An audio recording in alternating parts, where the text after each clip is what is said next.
arrived at your destination.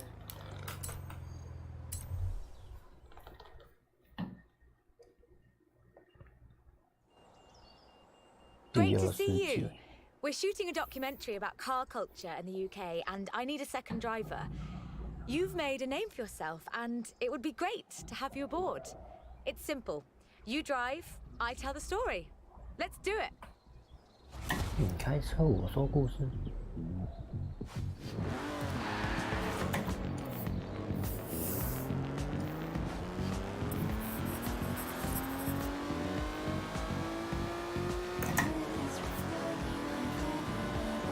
From Aston Martin to McLaren and Bentley, Great Britain is home to over a century of automotive excellence. I'm Rebecca Dawson. Welcome to British Racing Green, a documentary celebrating that history. The Aston Martin DB5 Vantage was the quintessential Grand Tourer of the 1960s, combining British engineering and Italian design.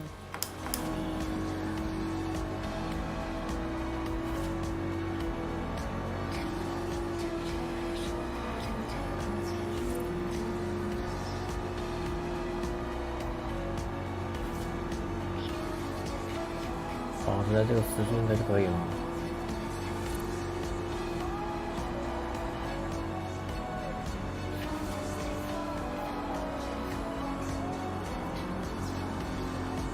The Vantage featured side-draft carburetors and a refined camshaft profile, capable of a blistering top speed of 162 miles an hour in 1964. 这转弯真的是好滑哦。 The clean lines of Superleggera's bodywork, reclining seats and wool carpets created a car that was luxurious as well as fast.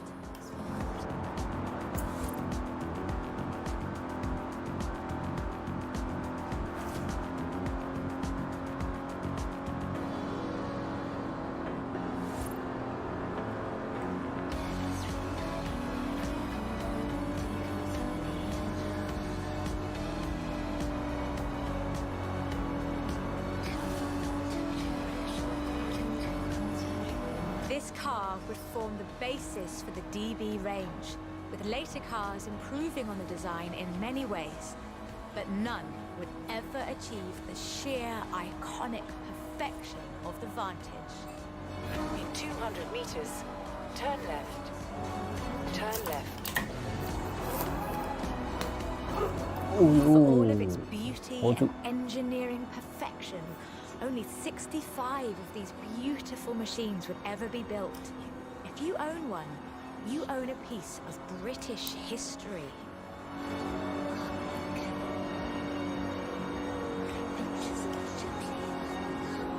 In 200 meters, you will arrive at your destination. The silver DB5 would be immortalized in half a century of cinema. The classic Aston Martin.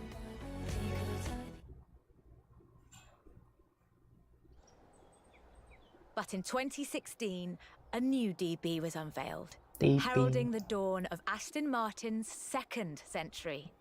The DB11 is the first production turbocharged Aston Martin.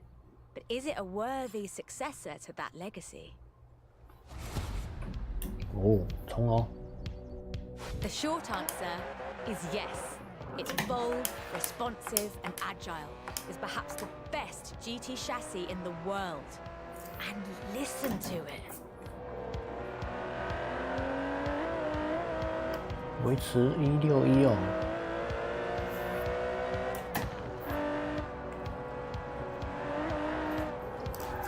哦。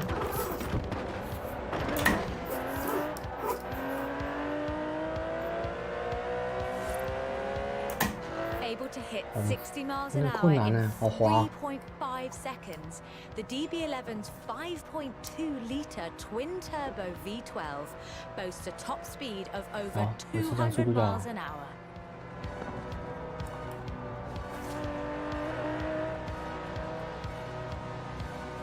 100英里，或160，不要超过，不要低于100英里。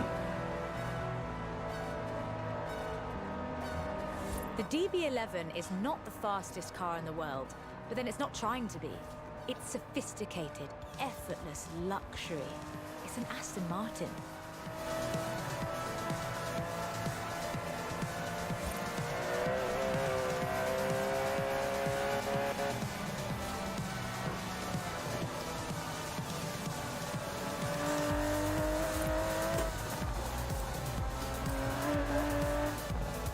差点弯错边了。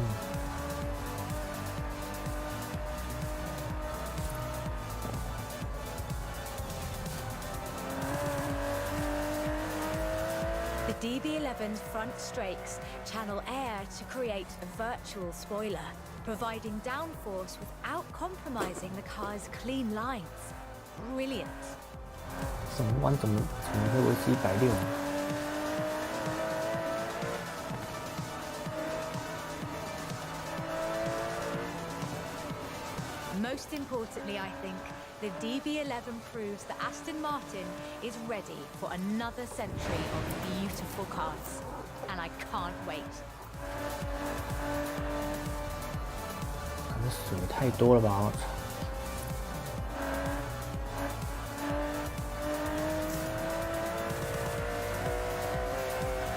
Beautiful as they are, Aston Martins are only one of many cars made in the United Kingdom.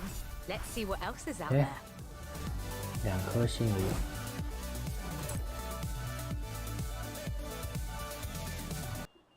This is shaping up nicely. Time for a change of pace, though. At least at first. The next segment is about Land Rover, and we'll be starting out with the Type 3. Land Rover.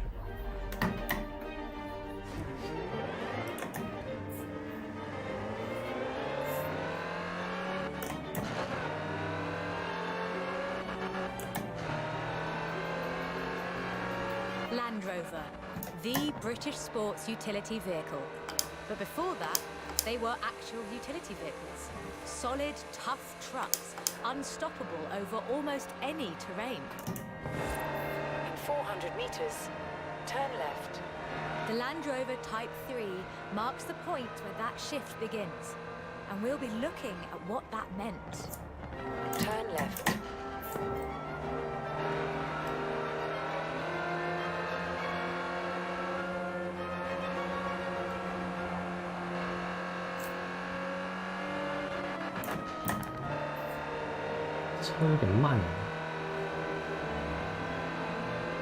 Land Rovers have taken on almost every task imaginable. They've been generators, tractors, and ambulances. They've brought peace and carried medicines to disaster zones. They've even been buses. Over 500,000 Series 3s were built, and over 70% of those are still on the road today. They were extensively exported and built under license abroad. Belgium, South Africa, even Australia and New Zealand. With a robust chassis and signature Land Rover engineering, the Type 3 also marked the first time that buyers could choose interior options, like seat box protectors and cubby boxes. 我已经踩到紧绷了，还是跑不动了。 That trend continued, and by 1982, Land Rover were offering the county spec Type 3. Leisure drivers could choose from such luxuries as all-cloth seats, soundproofing, and tinted glass. The trend was increasingly clear, and the future of the Land Rover was starting to take shape. If you squinted, you could already see the shape of the first sports utility vehicle, the Range Rover. While the stock Type 3 would never be particularly fast uphill, there is almost no hill that it couldn't climb, or down for that matter, if you've put a proper winch on it.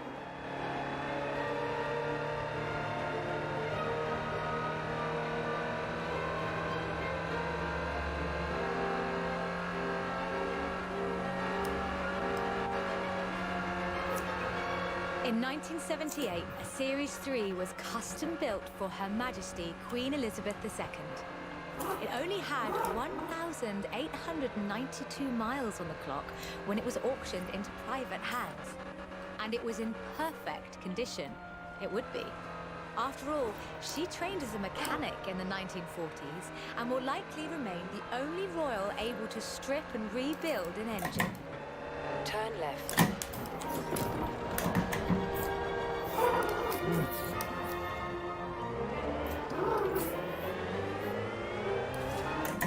机车耶。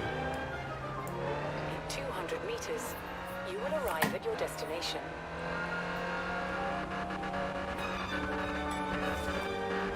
Along with the Range Rover, others would follow. Discovery, Defender, and the Freelander. Each a more sophisticated and enjoyable utility vehicle. But none of them were a replacement for the Type 3. They were a different kind of car. Hope you're enjoying yourself. I know I am. It's great to be able to just focus on telling the story while someone else handles the driving for once. Let's get to the next one. This time, it's Lotus.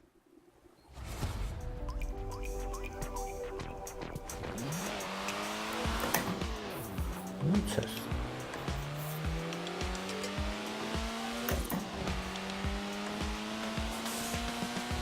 Lotus Engineering Limited began as many stories in British engineering do. In an old barn. The first Lotus cars were offered as kits. You built them yourself. From 1962, they began to actually build the cars themselves. The Elan Sprint showed exactly what they intended to do. Built around a steel backbone with a fiberglass chassis, the Sprint weighed in at a meager 687 kilos parked on the curb. On the road, this translated into brilliant agility and fantastic performance.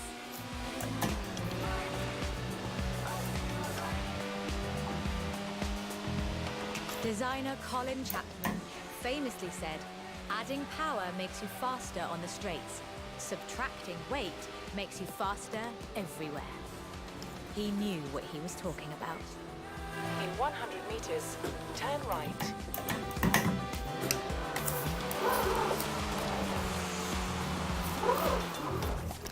甩不过去。 In 100 meters, turn left. Widely hailed as one of the greatest sports cars of the 1960s, the Elan would be closely studied and emulated, inspiring such masterpieces as the Mazda MX-5.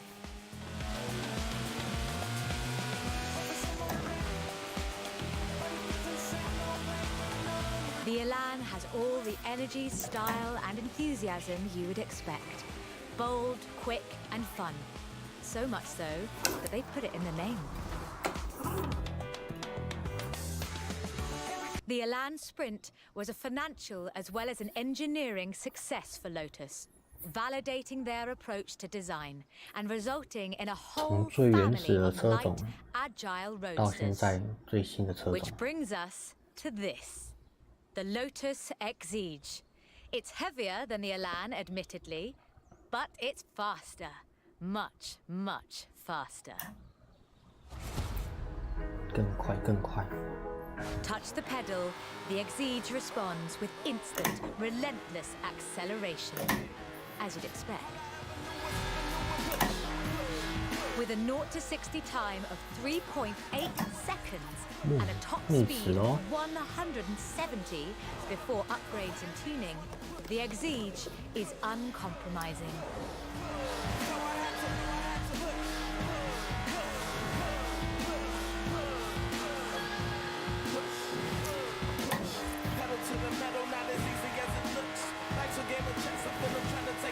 And there's no power steering, so you can really feel the road. A genuinely thrilling drive, and one that isn't afraid to demand you take it seriously. 400 meters, turn left. Turn left. In one word, Lotus is about the experience. Uncompromising, challenging. This is a car that demands you drive it well. And when you do, you'll see what the fuss is all about.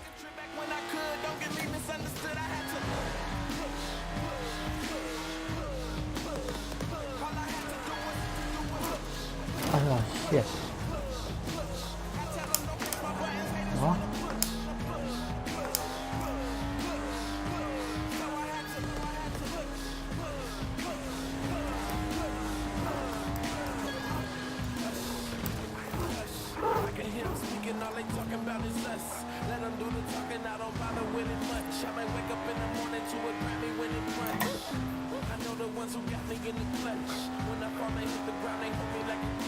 In 400 meters, you will arrive at your destination.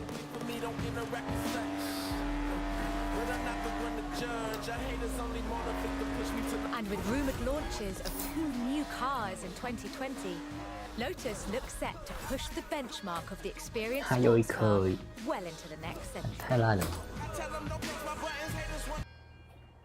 哦。 Done much rallying? That's a joke. BMW. We've all seen what you've been up to. We're doing the next bit on location. You'll see why when you get there. 哎，靠着我车啊。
meters, you will arrive at your destination.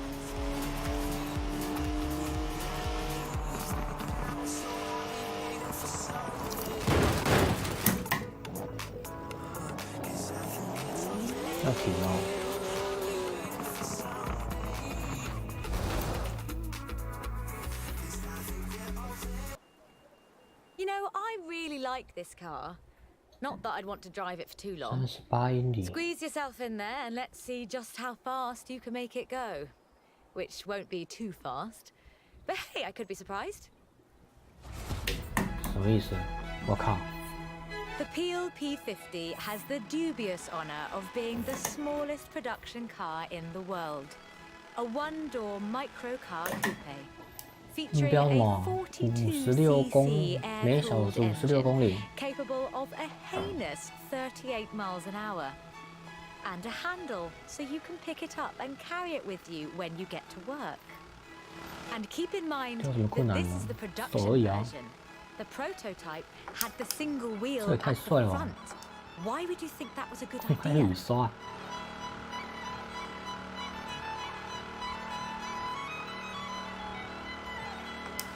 In 2010, though, production restarted at Sutton-in-Ashfield. So, if you'd like to own the modern incarnation of this, I suppose you can. So, with something like the F1 to live up to, where do you go 哇， next? 最新的。 Well, you throw the book away again and write an even better one. 迈拉伦， The result 对吧？ is the McLaren P1, a hybrid electric sports car that Wow, stands head and shoulders above the F1. 迈拉伦 P1。 The P1 GTR will hit 60 miles an hour in 2.4 seconds. That's 0.7 seconds faster than the F1. That's an eternity for a supercar. 我靠！为什么这模式太高控？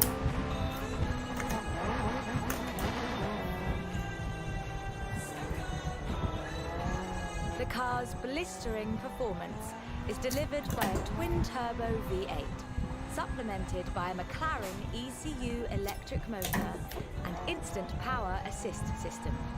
And they do mean instant.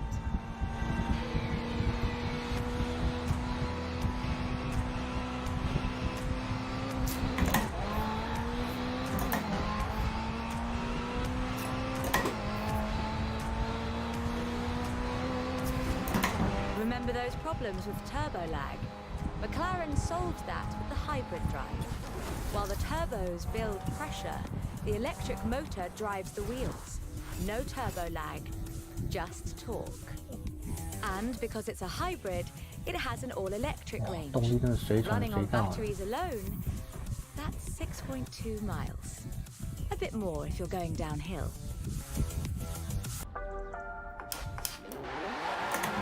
Lotus never quite let go of the upgrade game. So in addition to building their own supercars, they upgraded cars from other marques too. The Lotus Carlton was one such aftermarket upgrade. Lotus took a respectable four-door Vauxhall saloon and turned it into a supercar. From the outside, there are a few signs that this is something special. Wider wheel arches, that sort of thing. But under the bonnet, that's where the magic starts. Engine capacity was increased to 3.6 litres, and twin Garrett T25 turbochargers were added. The engine block was reinforced, and new crankshafts were forged by Opel and machined in Germany. 靠腰。 At the roundabout, take the third exit. The tyres were widened, and the tyre compound on the Lotus Esprit was used. To handle camber change issues, they put in the self-leveling suspension from the Opel Senator. The only upgrade they didn't put in was an electronic speed limiter. All of this resulted in the Lotus Carlton, designated Type 104 by Lotus. A 177 miles per hour supercar, masquerading as a four-door saloon. 看车来。 Only 950 of these custom gems were built, and they've become something of a modern classic. Killer. Take a breather and let's try again with less excitement. They took the rear-wheel drive hatchback and changed everything that matters. They stiffened the suspension, improved the anti-roll bars, and widened the transmission tunnel.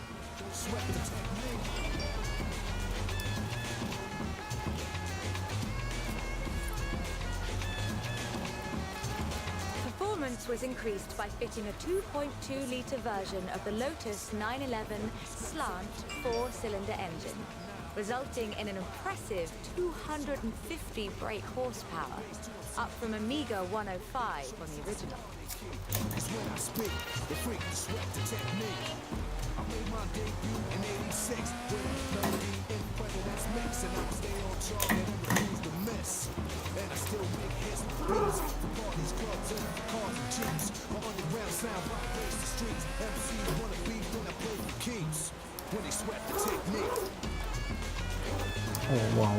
Wow.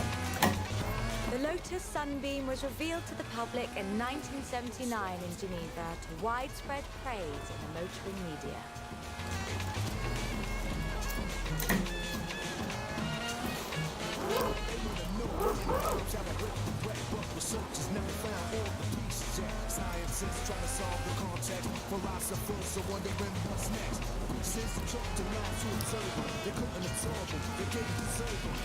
Ôi kiểu.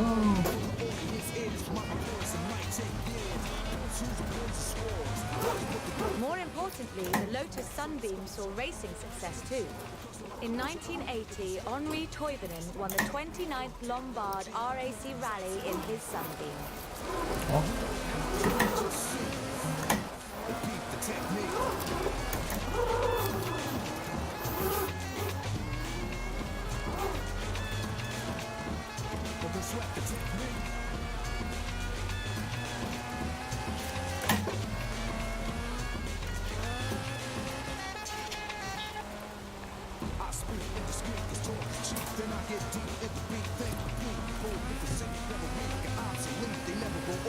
It almost makes you wonder if Lotus should do more conversion. It's a silly question, actually. Lotus should do more conversion. In fact, I'll call them right now. I honestly think these might be some of the most beautiful cars in the world. And the story of how it came about is, well, really British. Get in the car and let's get this segment. Ooh. Jaguar is a bit of a favourite of mine. The company is almost 100 years old and was originally founded to build sidecars for motorcycles. But this is the car that really set the bar, I think. The 1961 E-Type. When he saw it, Enzo Ferrari called it the most beautiful car in the world. High praise indeed. He wasn't alone in his admiration. Accolades have followed this car ever since. It's been in movies, comics, games, and TV shows. 这车也是 Unlike some later 很 cars 难 in the 控 mark, 制的哦。 it wasn't just looks though. The E-Type was light and fast. It would do 奇怪，以 153 前 miles 车有 an 真的 hour 做到 and stopped on 60 innovative 吗？ four-wheel brakes that were better than anything Ferrari or Porsche or even Mercedes-Benz had. 可以到200，这么夸张吗？以前 With a 车 design based on the D-Type that won the 24 Hours of Le Mans 3 years in a row. At the roundabout, take the second exit. Don't say nothing is ever as good as it seems. Stop running your mouth like this, 'cause you know I'm gonna give it right back. 哇，差一点。 So close now. 哎， Anyone who owns an E-Type 妈 can 的 tell you that the key to their reliability is to 直 drive 接 them 甩去让 regularly, 车撞。 as if you'd need the excuse.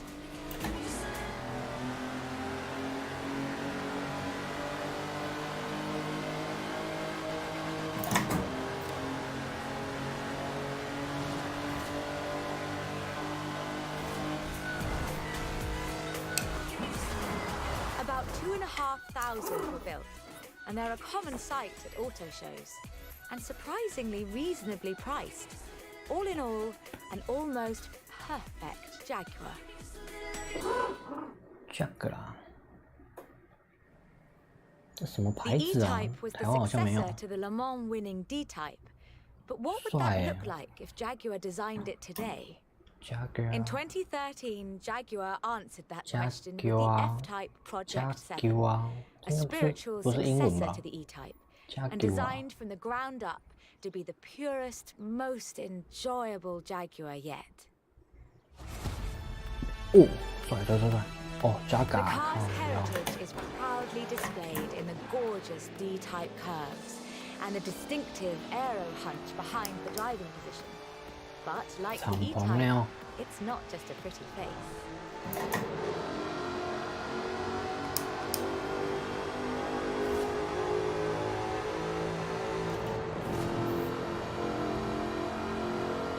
Powered by a 5-litre V8 supercharged engine, with a fully aluminium body, it's blisteringly fast, with a 0 to 60 speed of 3.8 seconds and a top speed of 186 miles an hour. A car as beautiful as this must surely have been a carefully ordered design.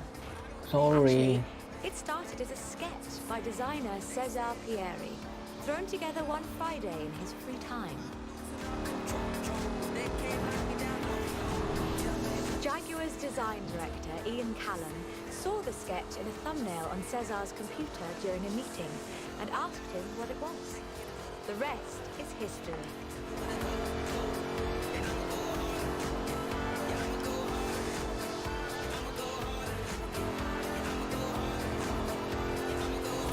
"250 Project 7s were built, as both a successor to the E-Type and as a celebration of Jaguar's victories at Le Mans.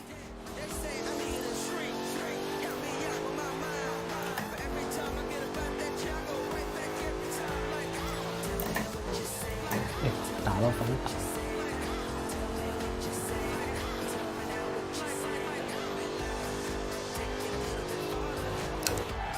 I think I speak for all of us when I say, thank heavens for Cesar's Friday afternoon doodle. 看他没2颗星。 We're almost done, but we've saved the good stuff for last. A spot of rallying in the most British car of them Mini all. Cooper， Get in, strap in, and let's nail this one. 哼，帅帅帅。Cooper S， 我靠我靠， There is one car built in Great Britain that is quite fairly considered one of the most influential cars of the century. In 100 meters, turn left. It's a surprisingly spacious little city car with a side-mounted engine. It's an icon of popular culture. It's been built on every continent where there's a car factory. 看， It's the 好 Mini. 快哦！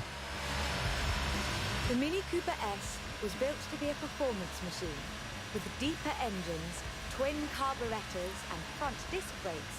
This scrappy little machine would go on to achieve more than 30 racing victories in the 1960s and 1970s.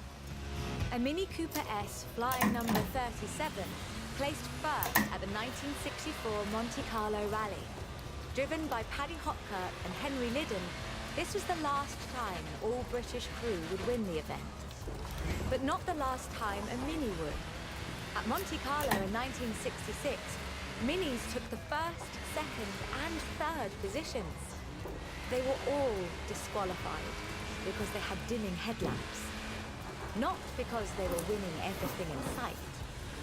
In 1999, the Car of the Century Award was presented to the most influential car of the 20th century. 这哪有那么好 The 控 Mini 啊？ came second. 要回到路上 It。was beaten by the Model T Ford. That's fair, I suppose. 好险 5.3 哦，差一点 million 失控。 Minis would be sold, making it the most popular British car.